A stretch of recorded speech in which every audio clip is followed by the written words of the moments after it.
Dieu est apparu au fil des âges, à travers de nombreux textes sacrés, qui sont devenus un héritage pour l'humanité.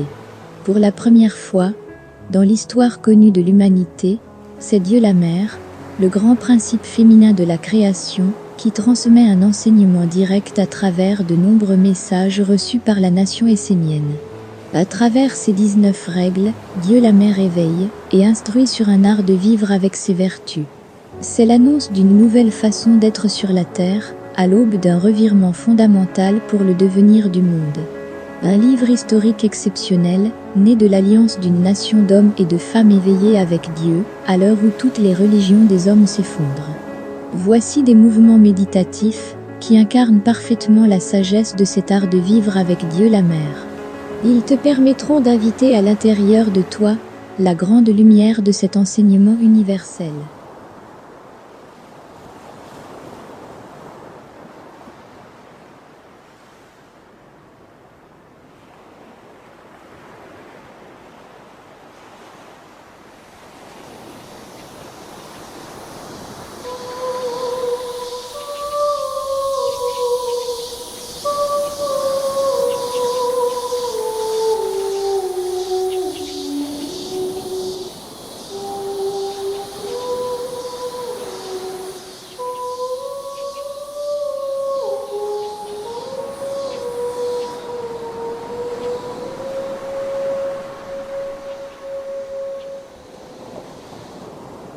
Ma troisième règle est celle du silence, du jardin et de la terre du silence. Ma troisième règle est celle du silence, du jardin et de la terre du silence.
Ma troisième règle est celle du silence, du jardin et de la terre du silence.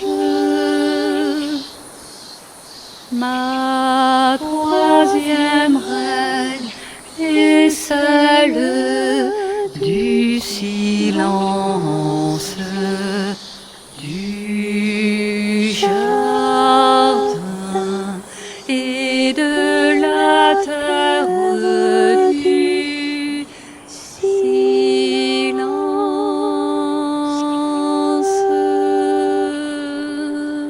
Du silence.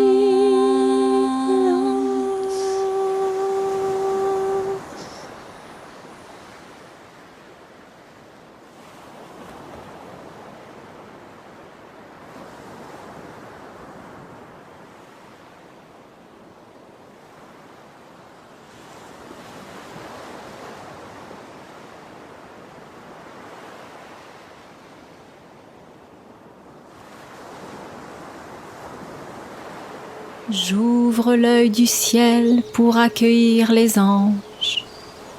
Je vois, j'entends, je sens, je goûte, je touche.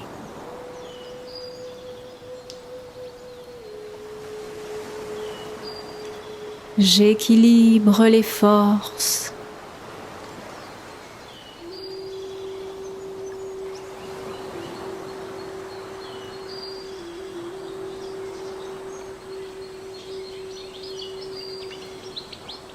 Je suis un pilier du silence.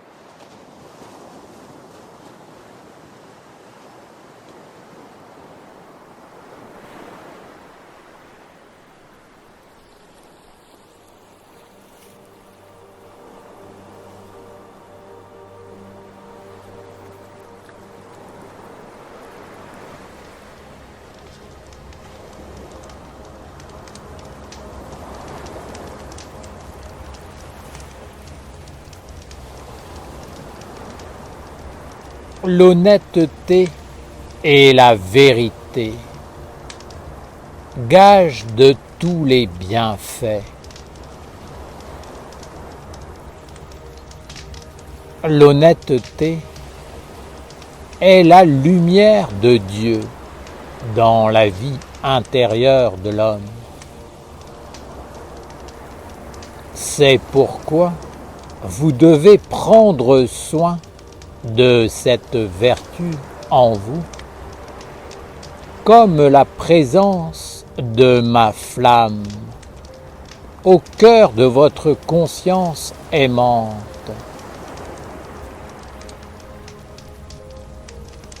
Maintenez vos yeux et vos oreilles ouverts dans la présence d'esprit et le juste discernement, afin de toujours vérifier ce que l'on vous montre et ce que l'on vous dit. Seul ce qui est pur, vrai, sans mélange, peut nourrir ma flamme en vous et s'approcher de moi, de mon sanctuaire, de mon espace en vous. Mettez des filtres, établissez des frontières entre le monde des hommes inconscients qui ne vivent que dans des apparences et dans la pollution du mensonge, et ma présence sacrée en vous et au cœur de vos villages. Les hommes sont dans le mélange des apparences et vivent dans l'illusion, accordant leur confiance aux menteurs. C'est un fait. Ils acceptent l'illusion de sagesse ou d'amour.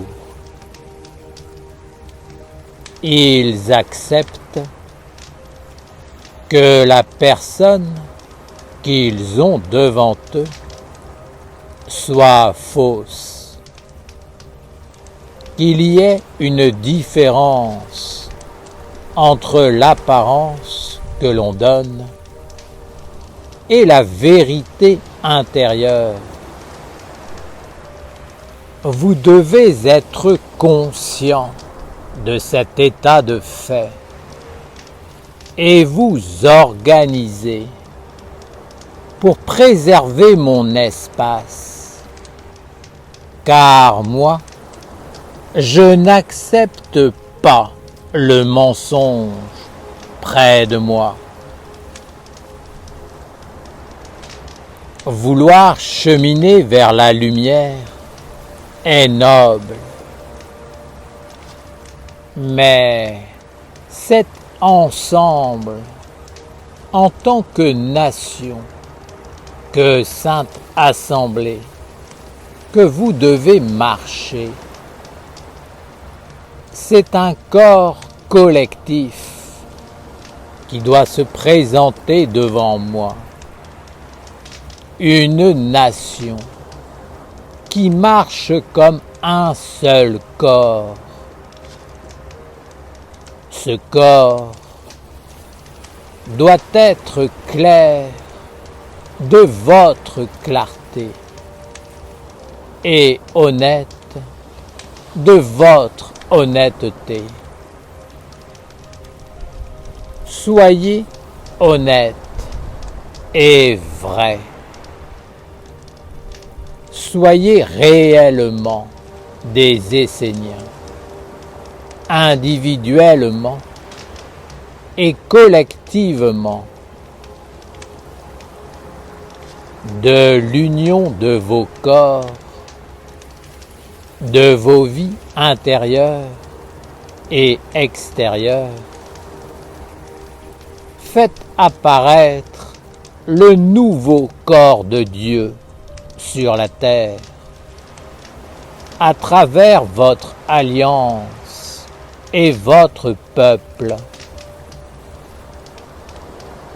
De l'honnêteté intérieure et extérieure dépend la réussite du corps de la nation essénienne. Je ne veux pas que vous vous présentiez devant moi dans une apparence de réussite, car cette apparence appartient au monde des hommes. Dieu n'est pas apparence, il est. Si vous voulez vous présenter devant Dieu, soyez qui vous êtes et surtout, ne cultivez pas l'apparence de ce que vous n'êtes pas. Dans la nation essénienne en construction, je vois des éléments qui ne sont pas conformes. Et je vous dis de régulariser votre situation, car la non-conformité apporte la faiblesse. Cela n'est pas négatif ou condamnable, mais la faiblesse n'est pas bonne, car elle permet au serpent d'entrer et d'apporter son poison d'illusion. Des êtres se placent en modèle, disant qu'ils ont réussi tel exploit, et ils donnent des méthodes. Ils se citent en exemple, mais ce n'est pas toujours vrai. Bien souvent, cela est enjolivé. certains aspects sont accentués pour mettre en valeur la personne, pour qu'elle paraisse plus que ce qu'elle est. Je ne condamne pas cette attitude lorsqu'elle n'induit pas en erreur les chercheurs sincères qui aspirent à cheminer vers la lumière plus grande que l'apparence de l'homme. Soyez honnête avec vous-même. L'honnêteté est la lumière de Dieu à l'intérieur de vous, qui vous éclaire et vous permet de vous voir tel que vous êtes et de vous connaître dans tous les aspects de votre être. Le danger de cultiver des apparences fausses, c'est de ne pas transmettre aux chercheurs qui viendront après vous une base solide. Seul ce qui est posé sur la vérité est solide. Le mensonge apporte la faiblesse et conduit vers la chute et le néant. Soyez clairs avec l'honnêteté, car vous ne devez pas conduire les générations futures vers une voie de perdition, leur transmettre un monde faux, des méthodes et un mode de vie qui ne mènent nulle part. Il y a des gens qui se permettent de raconter n'importe quoi, tout simplement parce qu'ils en sont convaincus sur le moment, qu'ils l'ont reçu par inspiration ou je ne sais quoi. Ils vivent tellement dans le mensonge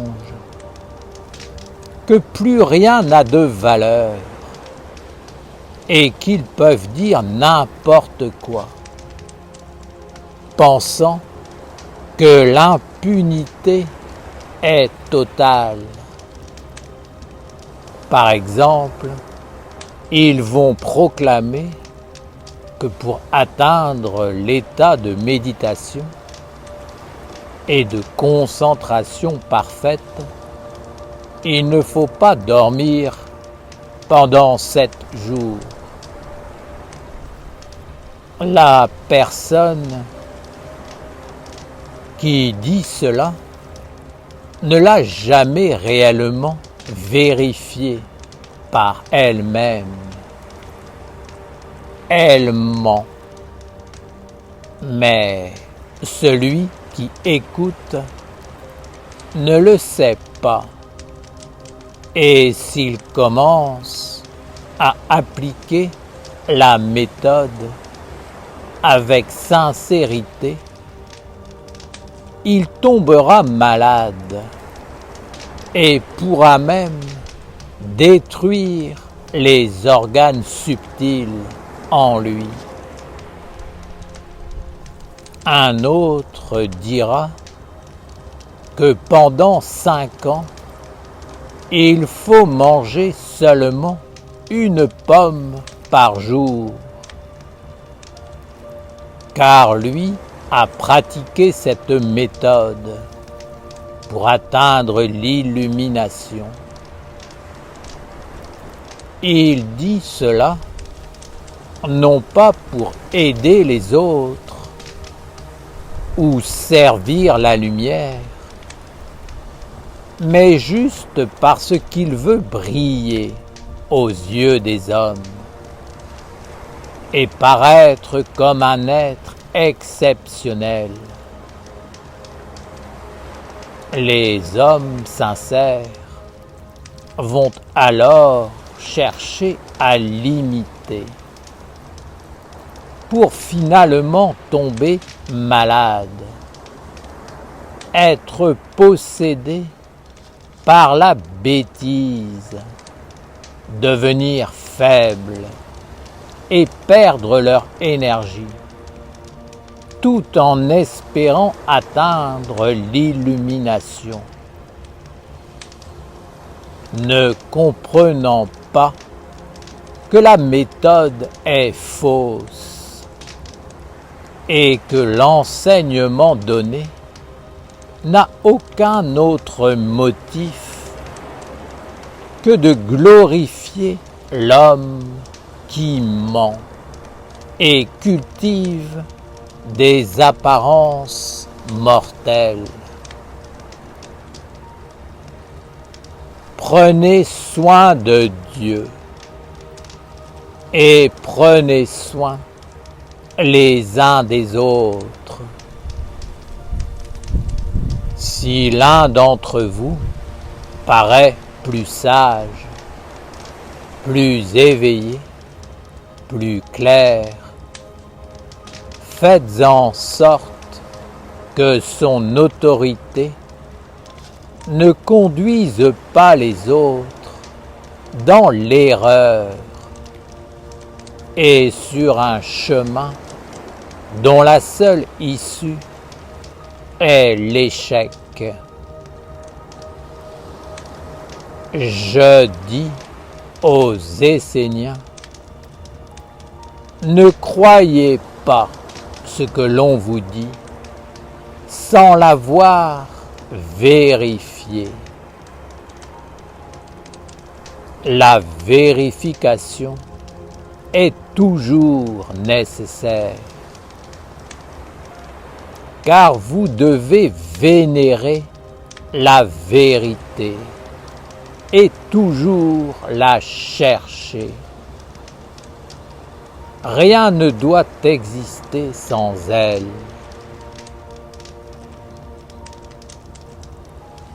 Je sais qu'il n'est pas facile de tout vérifier, mais lorsqu'il s'agit de votre destinée, du chemin que vous allez parcourir, faites-le. Ne faites pas entrer une chose dans votre vie sans l'avoir vérifiée.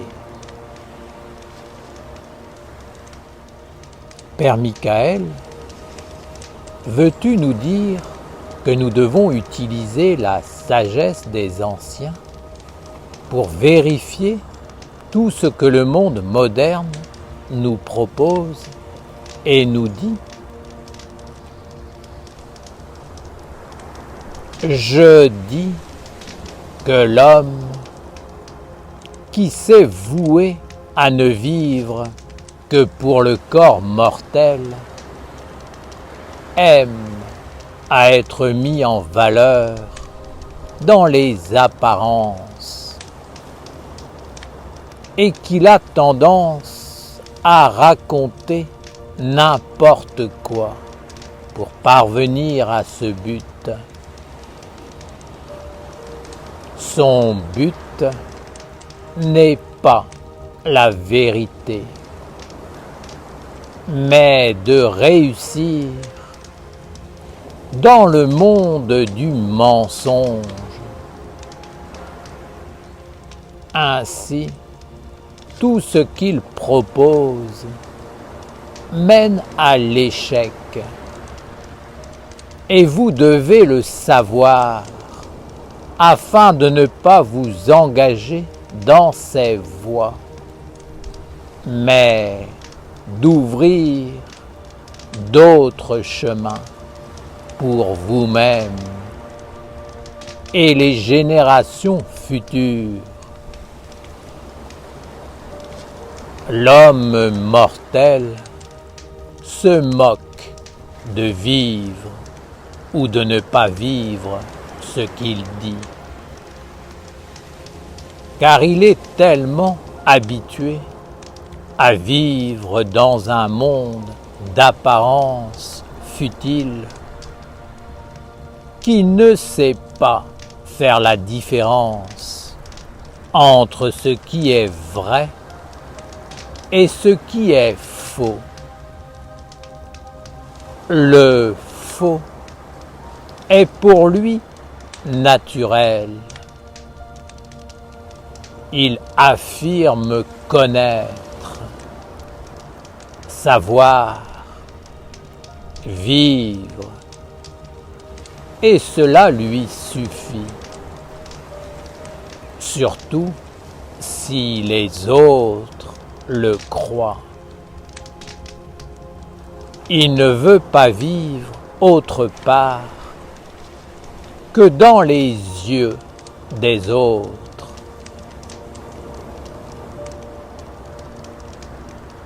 Ce qui est important, ce sont la vérité et la réalité, et aussi de prendre soin des autres.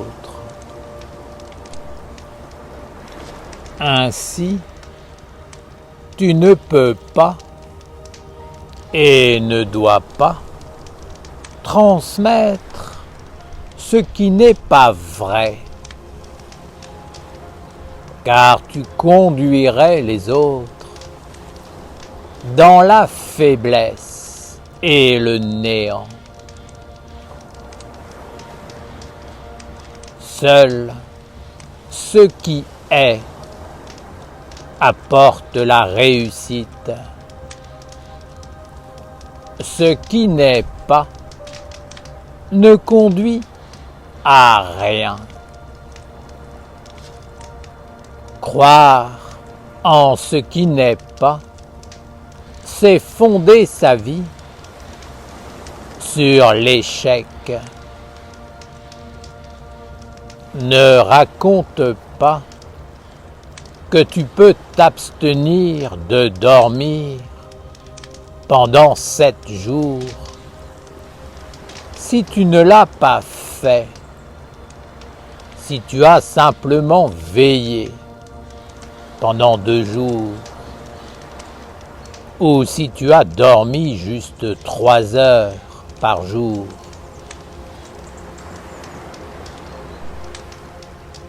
Si tu mens pour te mettre en valeur dans les apparences, sache que tu conduis les autres vers le néant.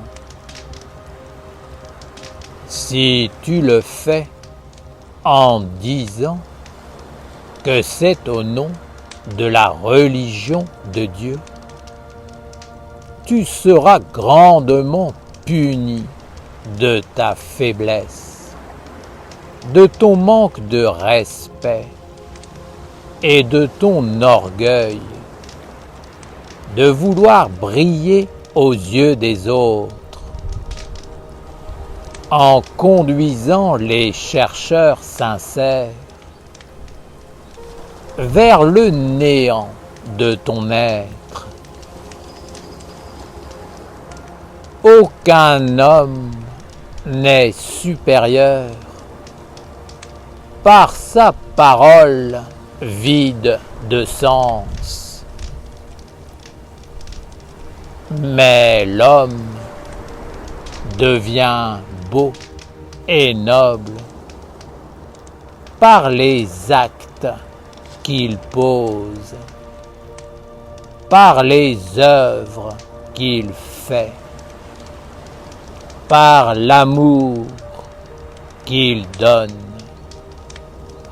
par la guérison, la libération qu'il offre aux autres et à tous les mondes qui l'entourent. L'homme est grand parce qu'il est vrai. La vérité est la présence de Dieu. Dieu est. Telle est la vérité. Lorsque l'homme est avec Dieu, il est vrai. S'il parle, c'est la sagesse qui parle, car tout ce qui émane de la vérité est bon, sage et juste. Le monde des apparences est lié au mensonge, à l'illusion. C'est un monde où tout est trompeur. L'homme qui aime Dieu chemine avec l'honnêteté intérieure. Il ne veut pas être grand dans le monde du mensonge et de l'apparence. Il ne veut pas apparaître comme parfait dans le domaine de l'initiation, puissant dans celui de la magie, éveillé dans la méditation, ou sage dans celui de la nutrition. Il cherche avant tout à être vrai et honnête.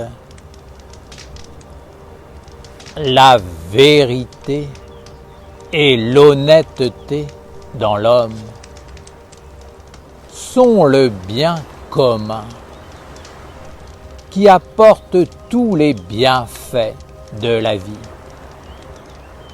Une terre sous vos pieds, une assurance, une confiance, une sérénité à l'intérieur.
24 clés de sagesse pour traverser les eaux du monde.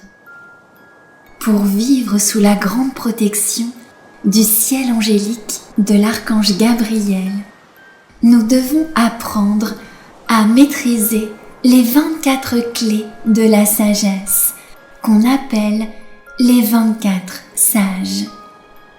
Ces 24 clés de la sagesse sont 24 états d'être, 24 attitudes à développer en soi afin de pouvoir traverser les eaux du monde sans se faire attraper par le côté sombre. Ces 24 attitudes de sagesse nous permettent d'avoir toujours la bonne réponse face à toutes les situations que nous rencontrons dans notre vie. Cette réponse est toujours celle qui donne la force à la lumière. C'est la réponse qui fait grandir le bien, le bon, le noble, le vrai, le beau. C'est la réponse de notre âme. Ces 24 sages sont donc les clés de la maîtrise de l'océan des influences dans lequel nous baignons. Ces 24 sages nous apprennent à marcher sur l'eau pour ne pas nous laisser envahir ou détourner du but de la lumière. Ces 24 sages sont comme les gardiens du seuil du monde de la lumière. Pour passer la porte du monde divin, il faut maîtriser ces 24 états de sagesse. Il y a 2 gardiens devant chacun des 12 anges du ciel de Gabriel. Ces 2 gardiens sont interreliés et complémentaires. L'un ne va pas sans l'autre. L'un correspond au monde du jour et l'autre au monde de la nuit. Par exemple, si je dis oui à la lumière, c'est que simultanément, je dis non aux ténèbres. Je dois maîtriser les 2 côtés, le côté diurne et le côté nocturne, c'est-à-dire caché, invisible, qui se tient derrière. Sinon, je suis en déséquilibre. C'est pour cette raison que dans la pratique, les mouvements se font toujours soit penchés vers l'avant, soit penchés vers l'arrière. On montre ainsi que si on ne maîtrise qu'un côté, on est en déséquilibre. Nous devons garder à l'esprit que nous sommes comme le fléau de la balance qui équilibre les 2 plateaux, les 2 aspects de la vie à maîtriser pour traverser les eaux et vivre avec chacun des 12 anges du ciel angélique. Ce chemin des 24 sages commence par l'ange de la sagesse et par la maîtrise des 2 sages, parler et se taire, et il finit par l'ange de l'amour. Ce chemin va te permettre de sortir progressivement du diabolique pour cheminer de plus en plus vers le divin angélique. C'est le chemin de la maîtrise, du oui et du non. Tu dois savoir dire oui et non aux influences qui viennent te visiter. C'est la grande clé de la maîtrise de ta vie.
Je suis un élève de la vie intérieure.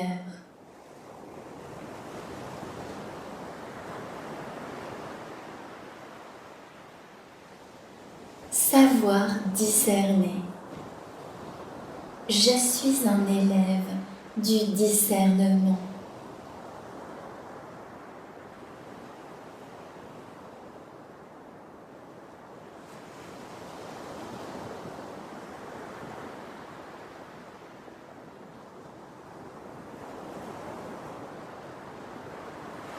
Je suis un élève de la vie intérieure.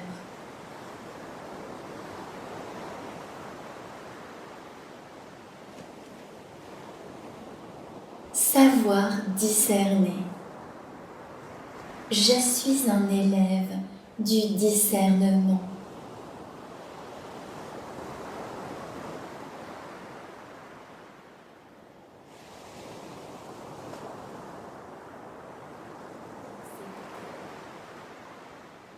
Je suis un élève de la vie intérieure.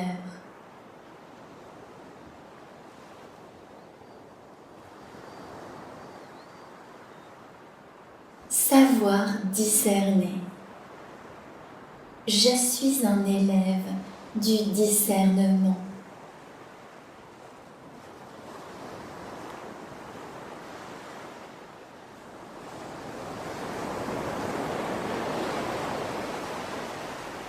Fondé sur la vérité,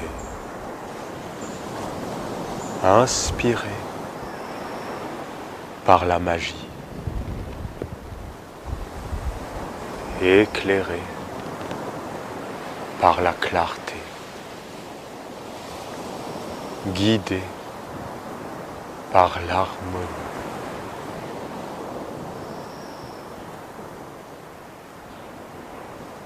Posé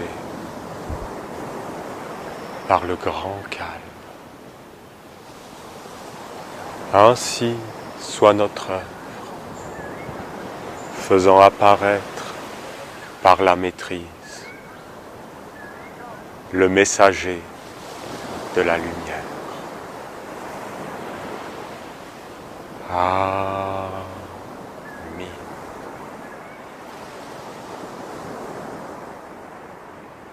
Père, que ton nom soit sanctifié, les dieux. Oui, les dieux. L'animal est un dieu. La plante est un dieu. C'est des dieux. Que ton règne vienne, les archanges, les lois, toutes les lois divines. Les lois. On doit vivre avec la loi de Dieu, qui est inscrite partout, qui est universelle. Ensuite, que ta volonté soit faite, les anges, les messagers, la clarté dans ma pensée, l'amour dans mon cœur, la force dans ma volonté, la justice, la droiture, les anges. Et après, sur la terre comme au ciel. Vous vous rendez compte, sur la terre comme au ciel? Tu te rends compte? Sur la terre comme au ciel, c'est toi. C'est moi. Sur la terre comme au ciel, c'est nous. Et c'est quoi le symbole? C'est un bâton. Tu prends un bâton et les animaux, ils ont peur. Hein. Tu peux commander un lion avec un bâton. Parce que tu as le bâton comme ça. Et nous sommes un bâton. Et dans ce bâton, il y a la totalité. Les pierres, les éléments, les plantes, les animaux. Et tu dois savoir qui tu es.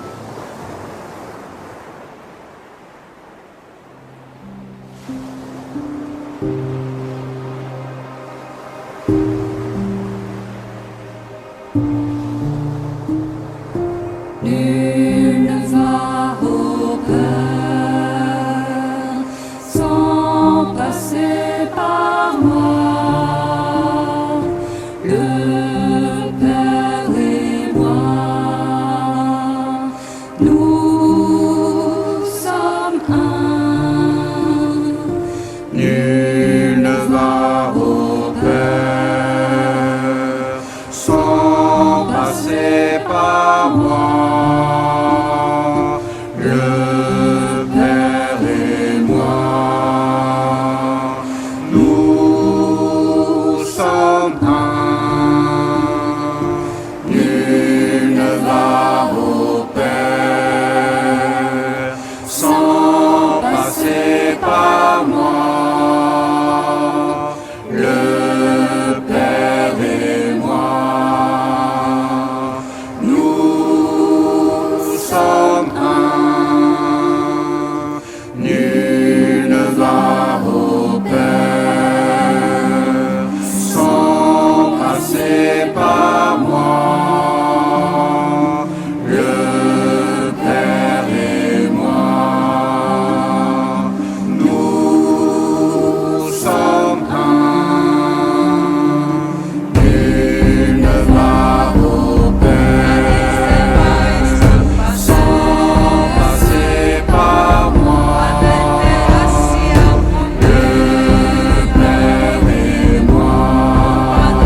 Universelle,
Nul ne va au Père.